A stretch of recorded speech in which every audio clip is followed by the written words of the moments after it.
Hello students, स्वागत है आपके अपने यूट्यूब चैनल केपी क्लासेस में। आज हम लोग क्लास 10 का एक्सरसाइज 1.2 का क्वेश्चन नंबर 5 हल करेंगे। चलिए इस क्वेश्चन को हम लोग हल करते हैं बच्चों। यहाँ क्वेश्चन में है कि जांच कीजिए कि क्या किसी प्राकृत संख्या n के लिए संख्या 6n अंक 0 पर समाप्त हो सकती है या नहीं हो सकती है। ठीक है, तो देखिए बच्चों कि अगर किसी भी संख्या के अंत में अगर जीरो हो तो यह दो और पांच से हल हो सकती है। ठीक है, कितने से हल हो सकती है? दो और पांच से हल हो सकती है। लेकिन यहां बोल रही है सिक्स का, यहां पर क्या बोल रहा है कि सिक्स का पावर एन है, तो सिक्स का अभाज्य गुणनखंड क्या होता है बच्चों? दो और तीन हम लोग कर सकते हैं। ठीक है, अर्थात दो और तीन का पावर आपका क्या हो जाएगा? एन। इसको हम लोग इस तरह से भी रख सकते हैं, टू का पावर एन इंटू थ्री का पावर।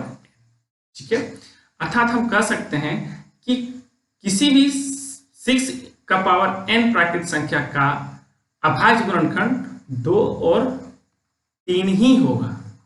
तीन ही होगा।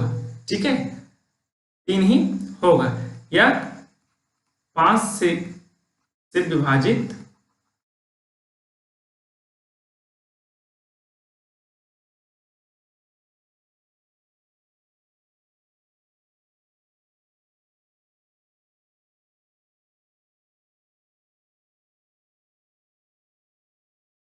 चलिए इसको हल करते हैं।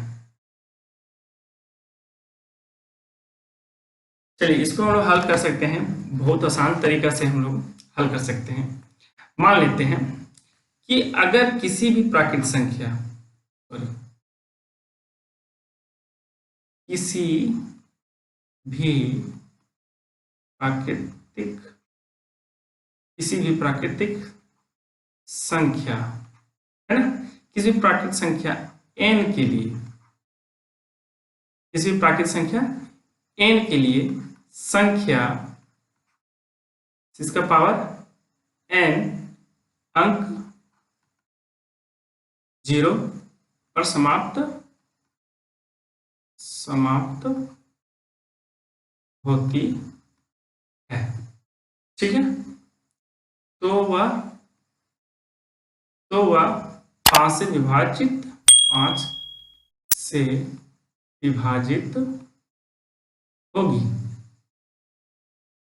पांच से विभाजित हो जाएगी।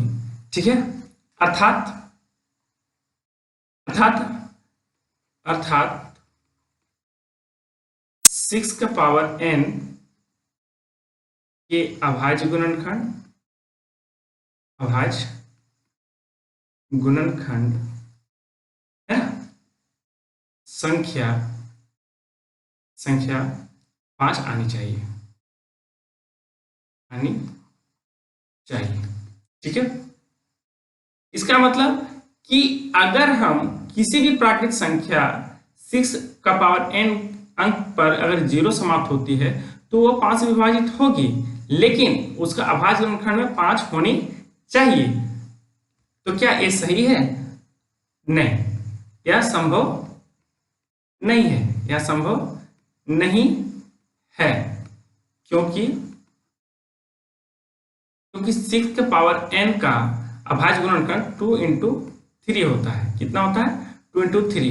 इसको हम लोग टू का पावर n इंटू थ्री का पावर n लिख सकते हैं। ठीक है, जहां जहां अगर हम इसको देखा जाए, हम निश्चित कर सकते हैं, हम निश्चित हम निश्चित तौर पर कह सकते हैं, निश्चित तौर पर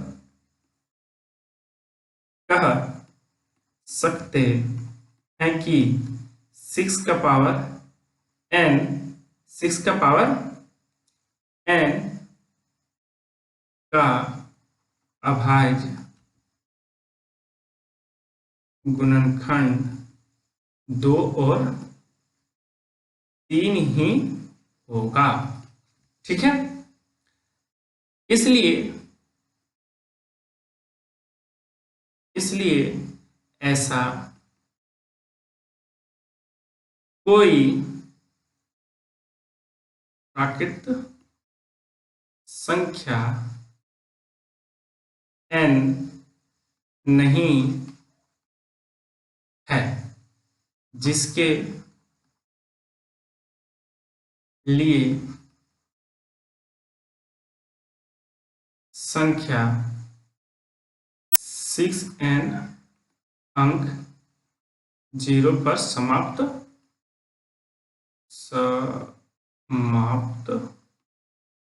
होगी। ठीक है बच्चों, आई होप ये क्वेश्चन आपको समझ में आया होगा। मिलते हैं नेक्स्ट क्वेश्चन में।